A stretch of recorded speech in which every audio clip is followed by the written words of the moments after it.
नमस्कार दोस्तों, स्वागत है आप सभी का एक बार फिर से हमारे YouTube channel Prince education point पर। तो साथियों, कैसे हैं आप सभी लोग? आई होप आप सभी लोग अच्छे होंगे। तो साथियों, जैसा कि आप सभी लोगों को पता है कि आरआरबी एनटीपीसी का एग्जाम काफ़ी दिनों से चल रहा है और काफ़ी यानी कि टाइमिंग तक चलने वाला है। जो कि मैं आपको बताऊँ, एग्जाम आपका 5 फेज में कंडक्ट होने वाला है, जैसा कि आप सभी लोगों को भी पता होगा। और देखिए, आप सभी लोगों को बेसब्री से ये जानना जरूरी है कि मतलब नॉर्मलाइजेशन का पूरा प्रोसेस क्या रहता है। इसके बारे में आपको डिस्कस करने वाला हूँ। यानी कि नॉर्मलाइजेशन का फुल प्रोसेस भी आपको मैं इस वीडियो में डिस्कस करने वाला हूँ कि नॉर्मलाइजेशन का आखिरकार ये प्रोसेस है वो क्या रहता है। और देखिए, मैं इसके बारे में भी बताने वाला हूँ कि अगर आप ज़्यादा अटैम्प्ट करते हैं तो कितने मार्क्स आपके बढ़ सकते हैं, और अगर आप कम अटैम्प्ट करेंगे तो कितने मार्क्स बढ़ेंगे, यानी कि कितने नंबर तक बढ़ सकते हैं। इसके बारे में आपको कंप्लीट डिटेल इस वीडियो में मिलने वाली। सो आपसे कहना चाहूँगा वीडियो के साथ एंड तक बनी रहिएगा, क्योंकि मैं आपको आरआरबी एनटीपीसी यानी कि एग्जाम जो इसमें होने वाला है पूरा, यानी कि नॉर्मलाइजेशन का फुल प्रोसेस होता है, इस वीडियो में बताने वाला हूँ। सो आपसे कहना चाहूँगा वीडियो बिल्कुल भी स्किप ना करें, वीडियो के साथ एंड तक बने रहें, क्योंकि साथियों आपको जब वीडियो के साथ एंड तक बने रहेंगे तो सारी जानकारी समझ में आ जाएगी। तो चलिए वीडियो को स्टार्ट कर लेते हैं। उससे पहले मैं आप सभी को बताना चाहूँगा, अगर आप इसी तरह की इन्फॉर्मेटिव वीडियो चाहते हैं तो प्लीज़ आप हमारे यूट्यूब चैनल को सब्सक्राइब करके बेल आइकन बटन प्रेस कर लें, जिससे कि मैं जब भी वीडियो लेके आऊँ आपको तुरंत इन्फॉर्मेशन मिल जाए। तो चलिए दोस्तों, वीडियो को स्टार्ट करते हैं बिना देरी के।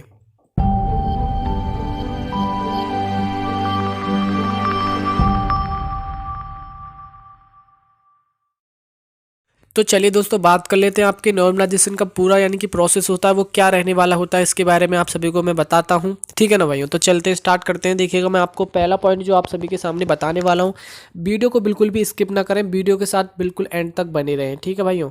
चलते हैं। देखिए, पहला जो पॉइंट मैं आपको बताने वाला हूँ बिल्कुल एकदम अच्छी तरह से बताने वाला हूँ। सो आपसे कहना चाहूँगा वीडियो को बिल्कुल भी स्किप ना करिएगा, ठीक है।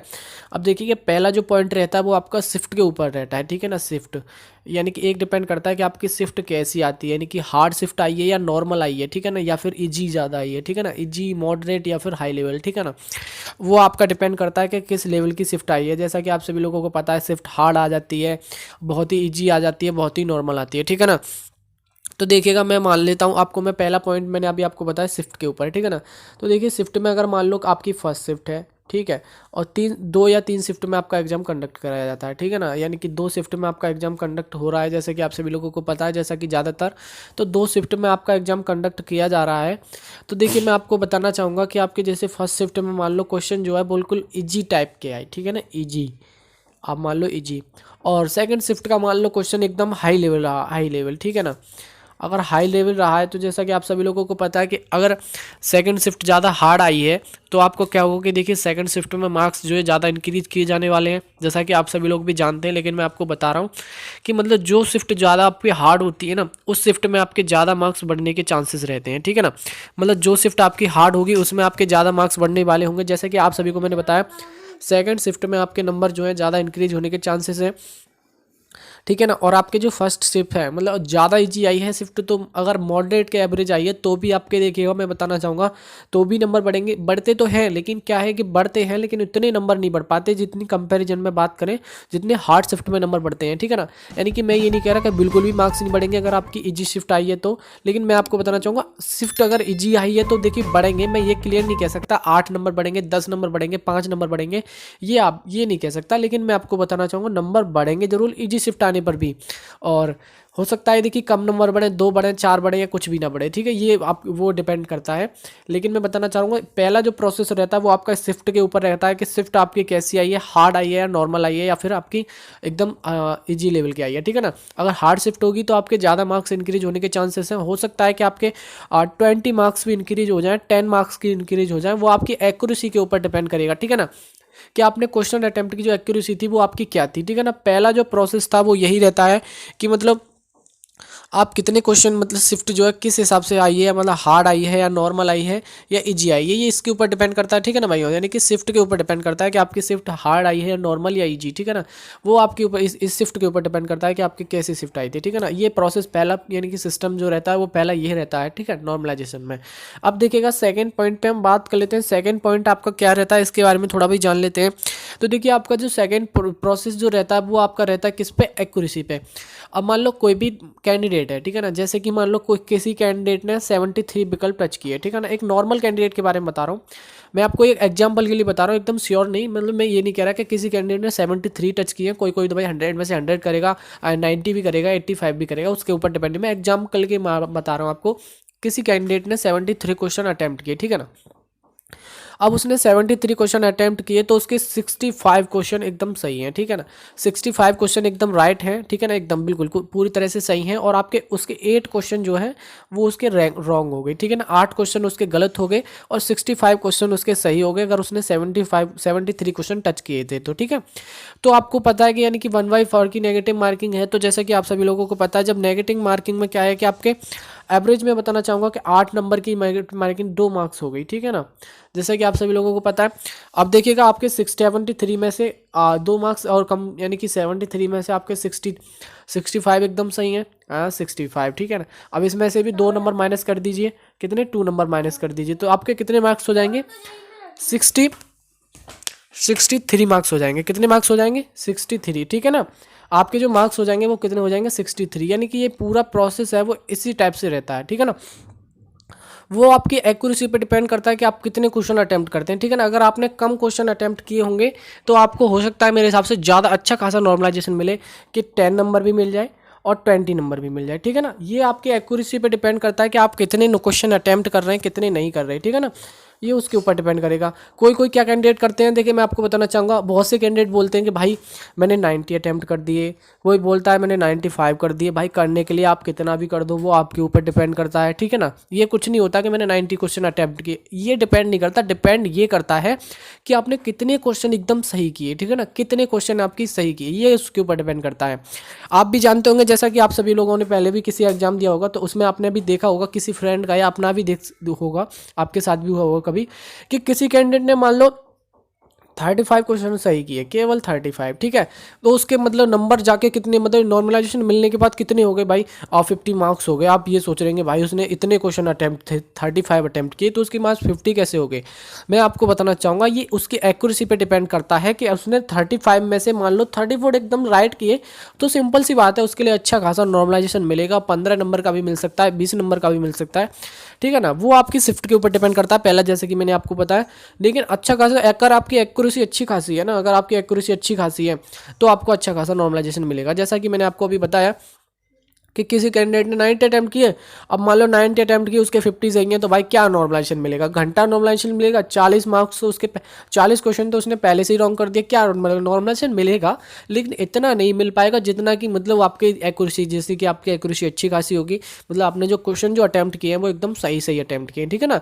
तो मैं आपको बताना चाह रहा हूँ, एग्जाम अगर आप दे के आ चुके हैं तो जो वो बात ठीक है, लेकिन आगे भी आपको अगर कोई भी एग्जाम है, जिस भी किसी कैंडिडेट का किसी भी कम्पिटेटिव एग्जाम की तैयारी कर रहे हैं, तो इस बात का आपको ध्यान रखना है कि आपको मतलब कोई भी एग्जाम में क्वेश्चन जो आप अटेम्प्ट करने हैं तो एकदम सही सही अटेम्प्ट करते हैं, अगर नेगेटिव मार्किंग है तो, ठीक है ना। इस बात का आपको पूरी तरह से ख्याल रखना है कि मतलब कोई भी क्वेश्चन जब आपको अटेम्प्ट करने हैं, अगर उस एग्जाम में नेगेटिव मार्किंग रखी गई है, ठीक है ना, नेगेटिव मार्किंग, तो उसमें क्या है कि आपको अपने, ये नहीं कि मतलब तुक्का मार के कुछ भी क्वेश्चन अटेम्प्ट कर दिया, इस बात का आपको ख्याल रखना है कि नेगेटिव मार्किंग है तो आपको अपने एकदम सही सही क्वेश्चन अटेम्प्ट करने हैं। हो सके देखिए थोड़ा बहुत कम हो जाए कोई दिक्कत नहीं, लेकिन इतना भी कम नहीं हो जाए कि मतलब पूरी तरह से कम हो जाए, तो फिर आपको कोई फ़ायदा भी नहीं है। मान लो कि आपका कट ऑफ तो जा रहा है 100 में से आपका 50 नंबर मिनिमम, मैं आपको बता रहा हूँ मिनिमम, ठीक है, एग्जांपल के लिए बता रहा हूँ, एकदम श्योर नहीं, मिनिमम आपका मान लो 50 नंबर कट ऑफ जा रहा है, और केवल आप टच कितने कर पा रहे हो भाई, 25 क्वेश्चन ही टच कर पा रहे हो, सही सही आप पे 25 ही हो पाए, तो फिर आपका सिलेक्शन देखिए किसी भी हिसाब से नहीं हो पाएगा, क्योंकि नॉर्मलाइजेशन भी मिलेगा। मान लो मैं मान लेता हूँ 25 में से आपने 25 सही कर दिए, तो नॉर्मलाइजेशन 10 नंबर मिल जाएगा, 15 नंबर मिल जाएगा, 20 नंबर मिल जाएगा, तब भी आपको कट ऑफ में कैली नहीं कर पाएंगे, ठीक है ना। आपको पता है जैसे कि 50 नंबर कट ऑफ में आपको एग्जाम्पल के लिए बता रहा हूँ, आपको मान लो 15 नंबर भी बढ़ पाते हैं तो 40 नंबर हो जाएंगे, फिर भी आपके पूरे नंबर नहीं बढ़ पाएंगे, ठीक है ना। तो आपका उस बात को ध्यान में रखना होगा, कितने भी क्वेश्चन आप अटेम्प्ट करते हैं तो आप अपने हिसाब से करेंगे, ठीक है ना। एक्यूरेसी का खासकर में आपको ख्याल रखना होगा कि अगर कोई भी कैंडिडेट मान लो 90 अटेम्प्ट किया, और उसमें से 40 रॉन्ग होंगे और 50 सही हो गए, तो क्या नॉर्मलाइजेशन मिलेगा? उसके लिए कुछ भी नॉर्मलाइजेशन नहीं मिलेगा। और मैं आपको बताना चाहूँगा नॉर्मलाइजेशन का पूरा प्रोसेस यही रहता है कि आपकी एक्यूरेसी कितनी अच्छी है और आपके शिफ्ट यानी कि एक शिफ्ट कैसी थी आपकी, यानी कि इजी थी, मॉडरेट थी या फिर हार्ड थी, वो आपके शिफ्ट पे डिपेंड। यानी ये दो प्रोसेस मैंने आपको बताया। पहला प्रोसेस किससे बताया? शिफ्ट हार्ड एंड नॉर्मल, ठीक है। Hard shift and moderate and normal, ठीक है, मॉडरेट एंड नॉर्मल जिसको हम बोल सकते हैं, ठीक है ना। ये पहला प्रोसेस रहता है। और सेकंड जो प्रोसेस रहता है वो आपका रहता है किस पे? एक्यूरेसी, ठीक है ना। आपकी एक्यूरेसी कैसी है? आपकी एक्यूरेसी कैसी है कि आपके ऊपर डिपेंड करता है, ठीक है ना। एक्यूरेसी के ऊपर डिपेंड करता है कि आपकी एक्यूरेसी कितनी है। आप कितने क्वेश्चन अटेम्प्ट कर रहे हैं, बिल्कुल सही सही, और मतलब करने के लिए आपने कर दिए 100 में से 100 और उसमें से साले 50 भी सही नहीं है, तो वो मतलब गलत, ठीक है ना। वो आपका बात को ध्यान में रखना होगा। उस बात का आपको पूरी तरह से ध्यान रखना होगा। नॉर्मलाइजेशन का पूरा प्रोसेस ज़्यादातर यही रहता है। मेरे हिसाब से कंप्लीट इन्फॉर्मेशन आपको यानी कि नॉर्मलाइजेशन के हिसाब से समझ में आ गई होगी कि आप अगर ज़्यादा अटेम्प्ट करते हैं तो आपको कितना नॉर्मलाइजेशन मिलेगा और कम अटेम्प्ट करते हैं तो आपको कैसा नॉर्मलाइजेशन मिलेगा। मैं आपको बताना चाहूँगा अगर आपने ज़्यादा अटेम्प्ट किए हैं तो देखिए नॉर्मलाइजेशन मिलेगा, लेकिन इतना नहीं कि पूरा मिल जाए। देखिए अच्छा खासा मार्क्स नहीं मिलेंगे अगर आप कम अटेम्प्ट करेंगे। मेरा कहने का मतलब है एकदम एक्यूरेसी ठीक ठाक होनी चाहिए आदमी की, ठीक है ना। एकदम एक्यूरेसी ठीक ठाक का मतलब है कि आपके क्वेश्चन एकदम सही सही होने चाहिए।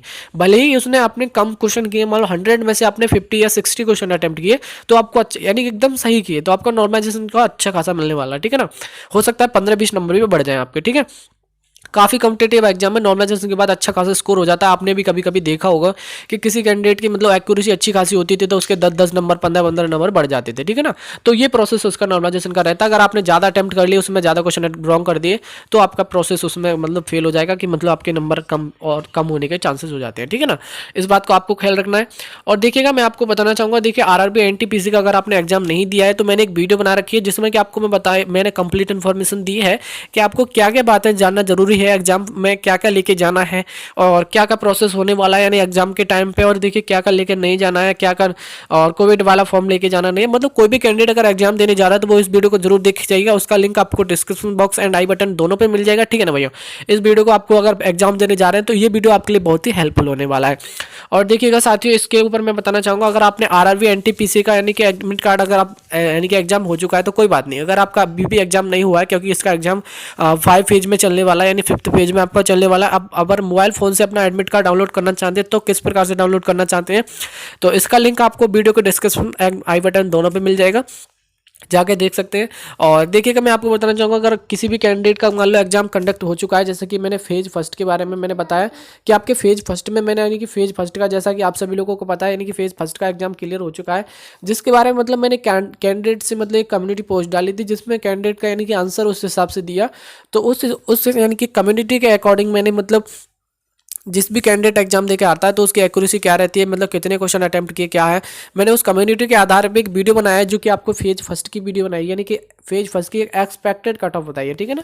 फेज फर्स्ट की एक एक्सपेक्टेड बताइए, मतलब क्लियरली तो मैं भी नहीं बता सकता, कोई भी नहीं बता सकता, ठीक है ना भाई। क्लियरली तो कोई भी नहीं बताता कि एक्सपेक्टेड मैंने एक कट ऑफ बताई जिसमें कि आपको वीडियो का लिंक आपको description box and I button पर मिल जाएगा। और देखिए दोस्तों ये वाली वीडियो है जो कि आप मैं देख पा रहे हैं यहाँ पे भी, ठीक है ना। आपकी अटेंडेंस कितनी रही थी फेज फर्स्ट में वो भी मैंने इस वीडियो में डिस्कस किया है कि CB2 एग्जाम के लिए, और वो भी कैटेगरी वाइज इस वीडियो में मैंने डिस्कस किया है। तो दोस्तों अगर इन वीडियो का लिंक आपको डिस्क्रिप्शन बॉक्स में मिल जाएगा एंड आई बटन दोनों पे मिल जाएगा। और देखिए नॉर्मलाइजेशन के अकॉर्डिंग मैं आपको बताना चाहूँगा सारा प्रोसेस आपको समझ में आ गई होगा कि कितने हिसाब से कैसे नंबर बढ़ते हैं। आई होप मेरे हिसाब से आपको कंप्लीट इन्फॉर्मेशन समझ में आ गई होगी। अगर आपको फिर भी समझ में नहीं आई है तो प्लीज़ आप कमेंट कर सकते हैं, मैं आपका रिप्लाई जरूर दूंगा। ज़्यादातर कैंडिडेट का मैं रिप्लाई जरूर देता हूँ, आपने अभी अदर वीडियो में जाके देख सकते हैं। किसी किसी कैंडिडेट का अगर कोई भी प्रॉब्लम में समझ में नहीं आ पाती है, जैसे कि कोई रिप्लाई दिया उसने और कमेंट किया पूरी तरह से समझ में नहीं आया तो वो बात अलग है, लेकिन ज़्यादातर कैंडिडेट का मैं रिप्लाई देने की पूरी कोशिश करता हूँ, ठीक है ना भाइयों। और दोस्तों इसी के साथ मैं अपनी वीडियो को एंड करता हूँ। उससे पहले मैं आप सभी को बताना चाहूँगा अगर आप इसी तरह की इन्फॉर्मेटिव वीडियो चाहते हैं तो प्लीज़ आप हमारे यूट्यूब चैनल को सब्सक्राइब करके बेल आइकन बटन प्रेस कर लें, जिससे कि मैं जब भी वीडियो लेके आऊँ आपको तुरंत इन्फॉर्मेशन मिल जाए। तो चलिए दोस्तों इसी के साथ मैं अपनी वीडियो को एंड करता हूँ। थैंक यू दोस्तों, हैव ए गुड डे।